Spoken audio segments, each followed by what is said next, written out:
नाना कल्पित भ्रम कहाँ पर टिका है। कर देखो परिश्रम कहाँ भूमिका है। बड़ा बड़ा बकवाद जगत में खड़ा है। निश्चय करिए कौन आदेशा बड़ा है। निश्चय करता कौन उसे पहचानिए। साक्षी साक्ष विवेक हृदय में आनिए। ज्ञाता सबसे जुदा सभी को जानता। जान बूझ निज रूप विषय को मानता। आऊं पात में पड़ा अमित मत देखिए। क्या मानूं क्या नहीं भ्रमत है पेखिए। करे सुख की चाह मार्ग नहीं पावता। सत्य मार्ग को छोड़ विषय को धावता। विषय मार्ग में कौन जगत में सुखी है। विषय कर्म के हेत जगत सब दुखी है। सारे अर्थ खुले हैं। नाना कल्पित भ्रम कहाँ पर टिका है। जितने भ्रम हैं सब कल्पित हैं। भ्रम विपरीत समझ ये कहाँ टिका है, किसमें टिका है, इसका विचार करो। सारे कर्मों संस्कारों भ्रांतियों ज्ञान सबका आधार कौन है। काम वासना कौन उद्वेगित करता है। क्रोध से कौन जलता है। लोभ मोह में प्रभावित होकर के अपने को गड्ढे में कौन डालता है। दुख किसे होता है। सुख की कल्पना किसे होती है।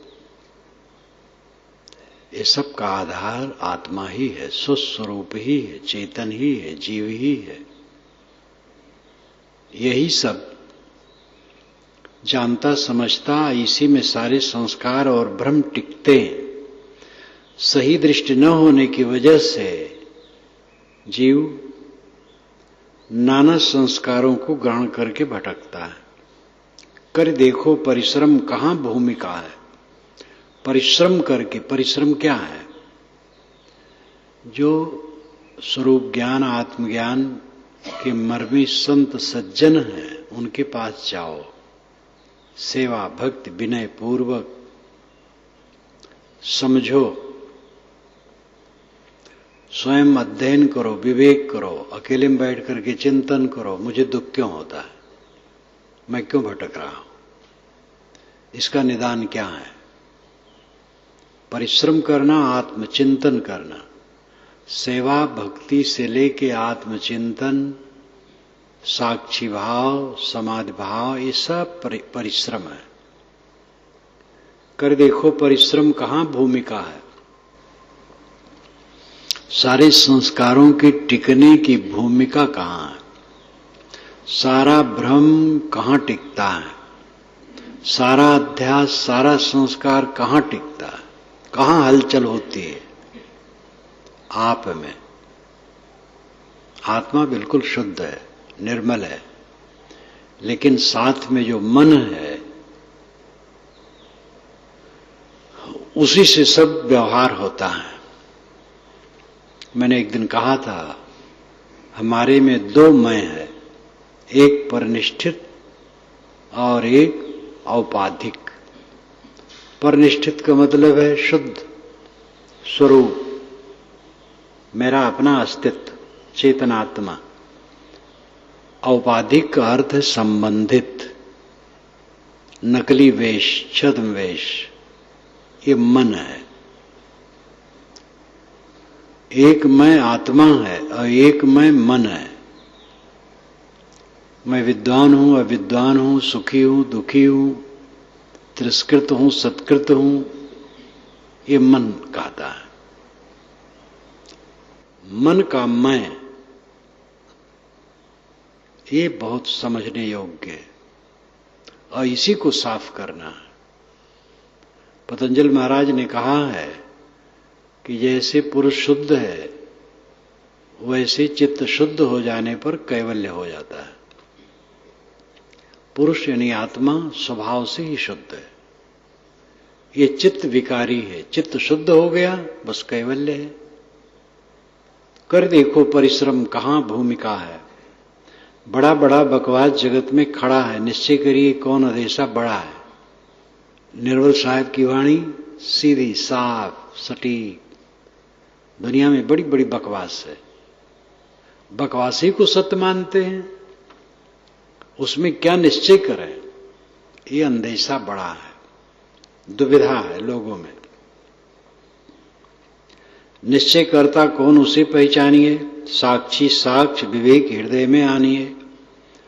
आप ये पहचानिए कि निश्चय करता कौन है। आप कहते कौन निश्चय करे, क्या निश्चय करे, लेकिन निश्चय करता कौन है? निश्चय करता तो आप हैं, आप ही जज हैं। सारे गुरुओं के ऊपर गुरु कौन है? आपका आत्मा। ये गुरु ठीक नहीं, ये गुरु ठीक है। गुरुओं का भी विश्लेषण करने वाला, गुरुओं पर समीक्षा करने वाला ये जीव है। तो निश्चय करता कौन उसे पहचानिए। साक्षी साक्ष विवेक हृदय में आनिए। हृदय में साक्षी साक्ष का विवेक कीजिए। साक्षी कौन है, साक्ष कौन है? साक्षी दृष्टा चेतन है, साक्ष जड़ है। जड़ का एक स्वरूप है द्रव्यात्मक और एक भावात्मक। मिट्टी पानी आग हवा, इसका समूह प्रकृति है और इसका कार्य रूप ये विकृति है। कार्य रूप में मकान, पेड़ पौधे, शरीर, बर्तन, वस्त्र, बहुत सारी चीजें हैं। ये कार्य रूप में विकृत है, प्रकृति के विकृत। मिट्टी पानी आग हवा का समुच्चय प्रकृति है और प्रकृति के विकृत कार्य है, कार्य पदार्थ जो बनता बिगड़ता है। ये सब साक्ष्य है। और भावात्मक साक्ष्य मनोविकार। मनोविकार का शुद्ध अर्थ होता है मन की उर्मियां, मन की तरंगे, और वो अच्छी और बुरी दोनों मानी जाती हैं। मनोवैज्ञानिक ढंग से क्रोध विकार है, दया विकार है, हिंसा विकार है, अहिंसा विकार है, राग विकार है, वैराग विकार है। वहां विकार का अर्थ है मन का परिवर्तन। मन का परिवर्तन हो गया, वैराग्य आ गया, ये भी विकार है, लेकिन शुद्ध विकार है, कल्याणकारी। यहां विकार का अर्थ जो लिया जाता वो नहीं है। विकार एक परिवर्तन। तो ये जितना मनोभाव है वो भावात्मक साक्ष्य है, जड़ है। भावात्मक द्रव्यात्मक,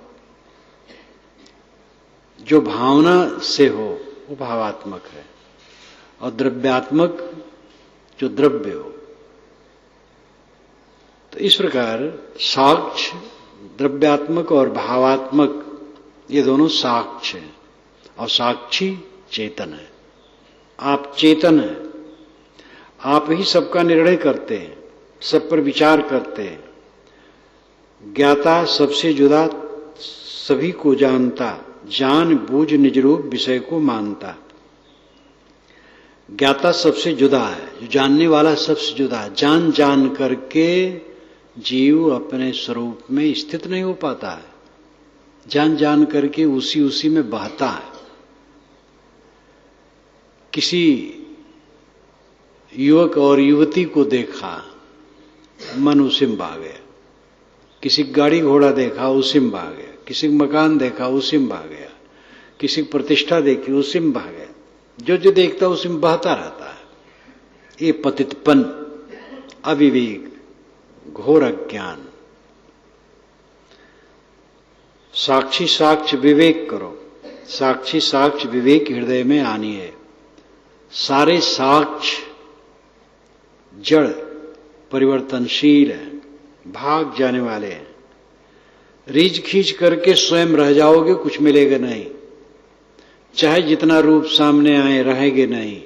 चाहे जितना गंध स्वाद स्पर्श रस सामने आए, कुछ रहेगा नहीं।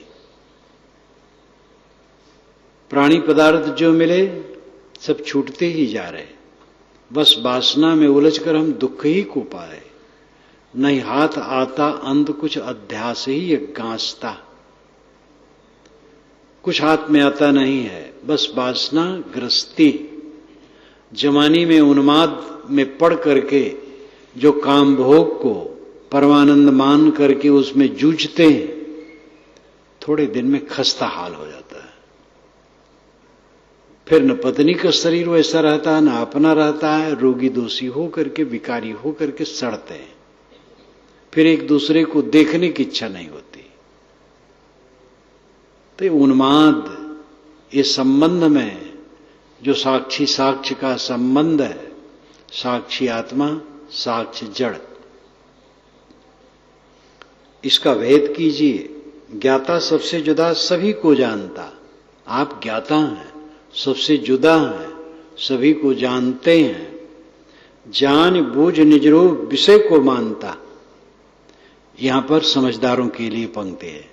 जो जान बूझ लिए कि मेरा स्वरूप शुद्ध चेतन है, प्रकृति से बिल्कुल परे है, उसमें कोई विकार नहीं है, ये समझ में आ गया, लेकिन तब भी विषय को मानता, क्योंकि साधना नहीं है।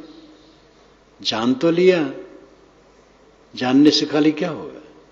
जब साधना हो, जब उस पर विचार करे गहराई से और त्याग करने की शक्ति बढ़ावे, तब मन का प्रपंच घटेगा।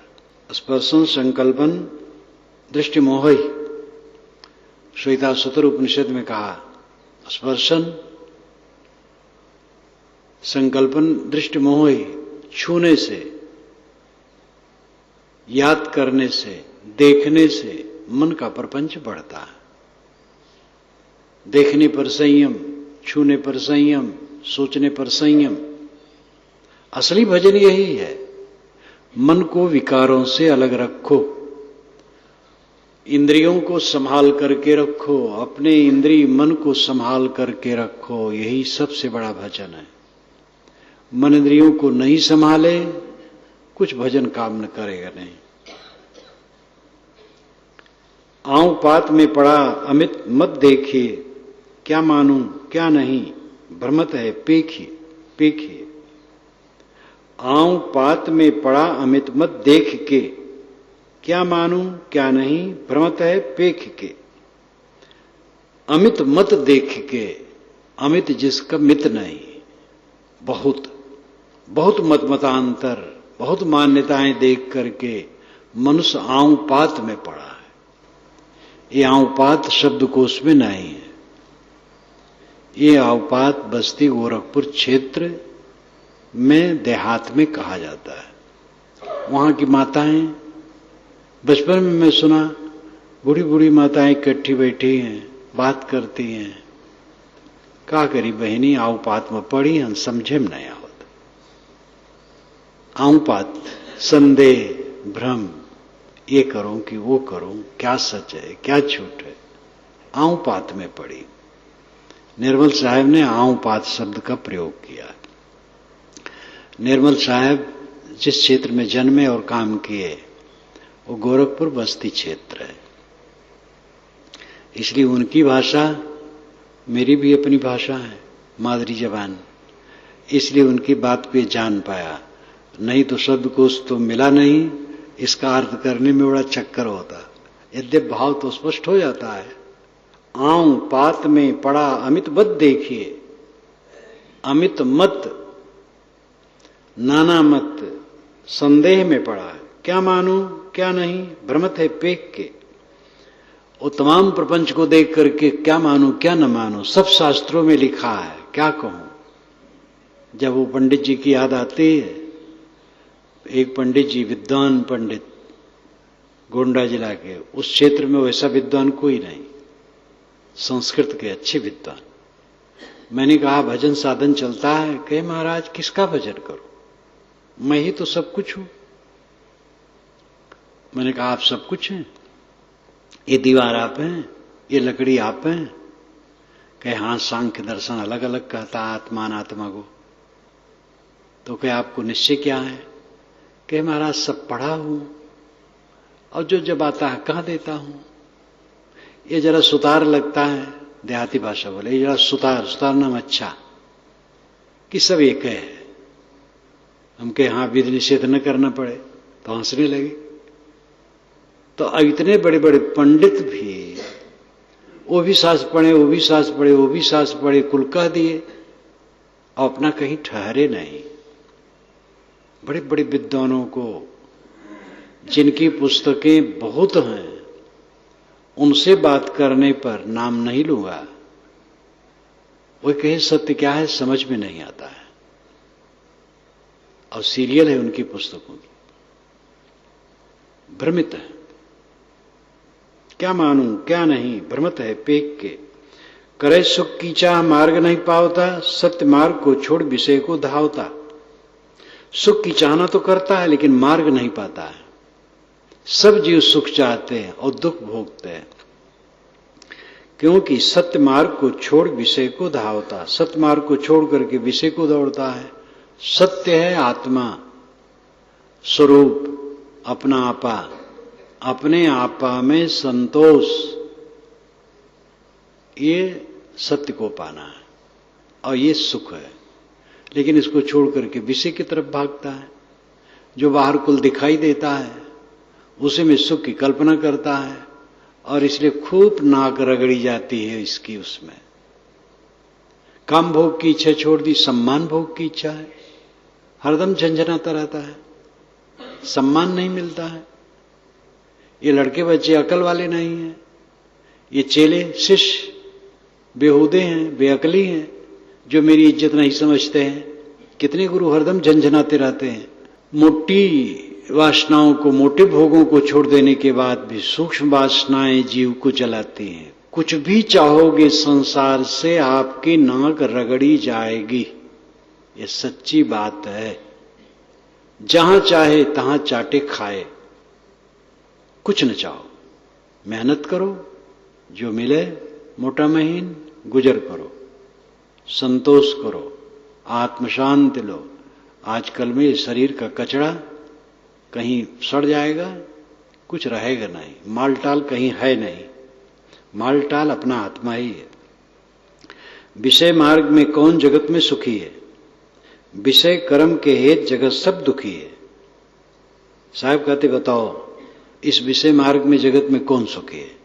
सब तो जल रहे हैं, झोपड़ी से महल तक, अविद्वान से विद्वान तक, सामान्य से तमाम सम्मान और पूजा पाने वाले तक, सब दुखी। विषय केवल काम भोग ही नहीं है। अगर हम चाहते हैं अगला आदमी जो मेरे पास आया मेरा नमस्कार करे, तो ये विषय की कामना है। विषय नाम पदार्थ, वो हाथ जोड़े, फिर मैं दुखी हो गया, मैं स्वयं हाथ जोड़ लूं। किसी से कुछ न चाहना परमानंद है, और ये व्यवहारिक नहीं है, महाव्यवहारिक है, समझना चाहिए। सुन मानो बदहोश बना निजहित अन्यायी, धर्म देख के हंसे पाप की करे बड़ाई। ऐ बदहोश मनुष्य सुन,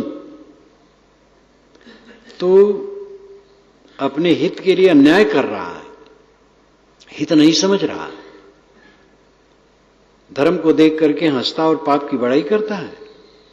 ऐसी मानुष देह भजन करने को पाया, सूकर स्वान समान भोग में वृथा गमाया। ये मानव शरीर कितना उत्तम है, साधना के लिए है, सुअर और कुत्ते की तरह भोग में बिता दिया। काम धाम धन बाम चामरत मूर्ख अंधा, राज काज गजबाज क्षण में छुटे धंधा। काम भोग में डूबा है, धन धाम में आसक्त है, तो मूर्ख है, अंधा है। ये सब में भटक मत, मन को इंद्रियों को संभाल, और काम धाम जो है, जो करना कर्तव्य हो करो, लेकिन अंधे मत बनो। राज काज गजबाज क्षण में छुटिए धंधा, राजकाज गजबाज, गज हाथी बाज घोड़ा, ये क्षण ही में सब धंधा छूट जाएगा। जहां का तहां छूट जाइए, तन पिजरा नहीं है, काम पंछी उड़ जाइए। मरना है जब अवश्य मोहब्बत करना झूठा, करिए भजन विचार विषय से रहिए रूठा।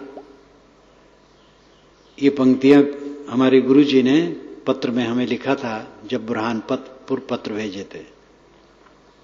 जब मैं बुरहानपुर में गया था 1 महीना 1.25 महीना रहा होगा, तो गुरुजी ने एक पत्र भेजा, पोस्ट कार्ड, तो उसमें ये पंक्ति लिखी थी।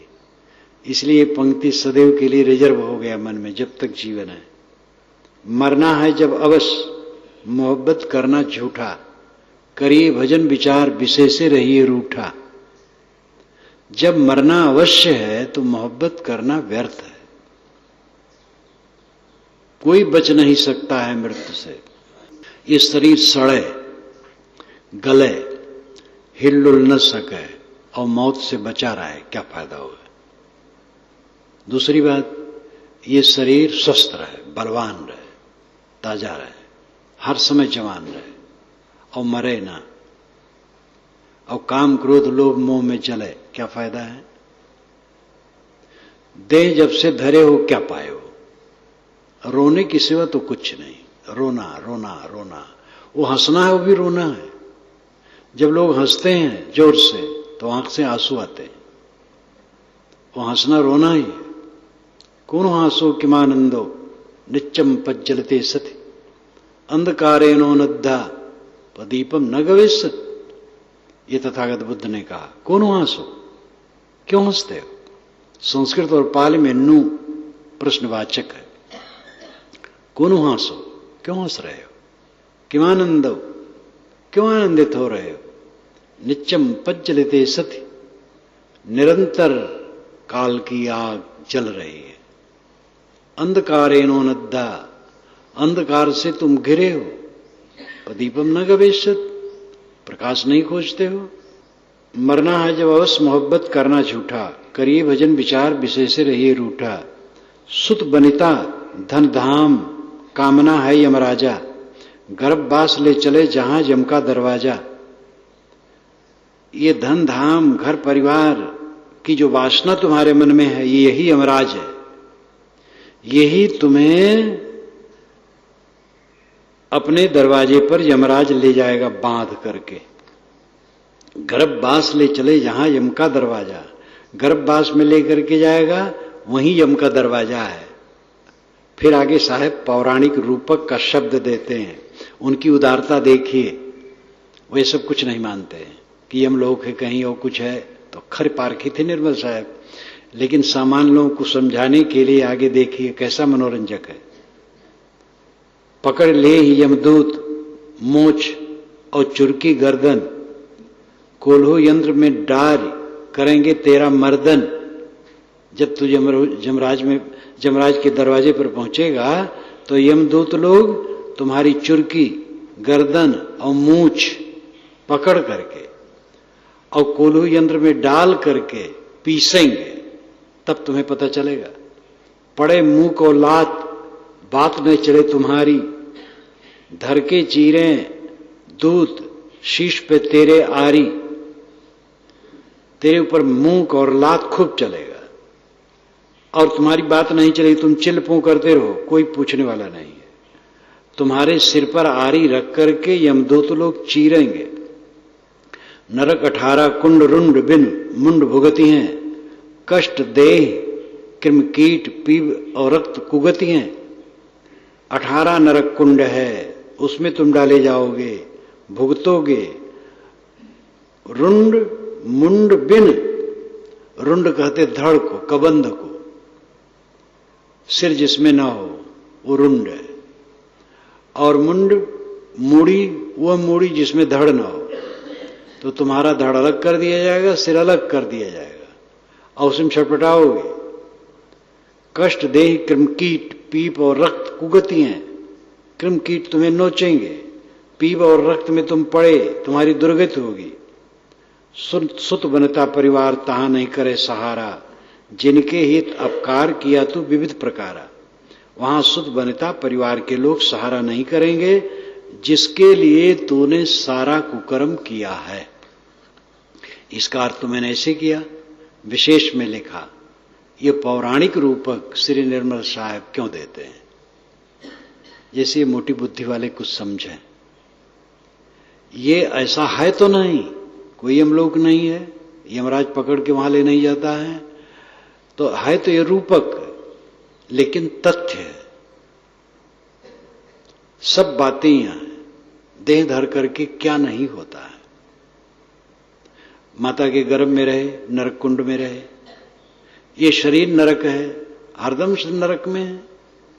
काम वासना उठती है, नरक है, क्रोध उठता है, नरक है, लोभ उठता है, नरक है, चिंता उठती है, उद्वेग उठता है, बेचैनी उठती है, नरक है। अंदर की पिपासा तृष्णा, ये नरक है। फोड़ा फुंसी जर बुखार नरक नहीं है। लकवा हो जाता है, आदमी खाट में पड़ा है, करवट नहीं बदल पाता, नरक नहीं है। मुझे याद है कबीर साहब का ज्ञान नहीं मिला था, मैं रामचरितमानस और गीता है तो खूब पढ़ता था, लेकिन इसके साथ वेद और पुराण भी पढ़ता था। पुराण में पढ़ रहा था, एक सज्जन रहे वो मांस नहीं छोड़े, और कई बार कहूं नहीं छोड़े, यद्यपि वो ज्यादा नहीं खाते थे, बस तुक पर साल भर में 4-6 बार खाते थे। तो मैं कहूं 4-6 बार खाते, वो भी न खाओ तो मुस्कुरा के रह जाए। तो एक दिन पुराण में मुझे इसी कहानी मिल गई वर्णन, तो मैंने उनको बुलाया कि बैठिए। वो तो बुजुर्ग थे, मैं तो बच्चा था, मेरी उम्र उसमें 15 वर्ष की रही होगी। तो उनको बैठा के सुनाया, तो उसमें लिखा था कि जो मांस खाते हैं तो मर जाने के बाद यमराज के यहां जाते हैं, तो यमराज कहता है मांस खाता था, लोहा का गोला लाल करके गर्मा करके इसके मुंह में डालो, तो मुंह में डाला जाता है और छटपटाता है। और जो शराब पीता है वो तेल खूब गर्मा करके खौलता हुआ उसके मुंह में डाला जाता है, वो कांप उठे, उसी दिन से मांस छोड़ दी।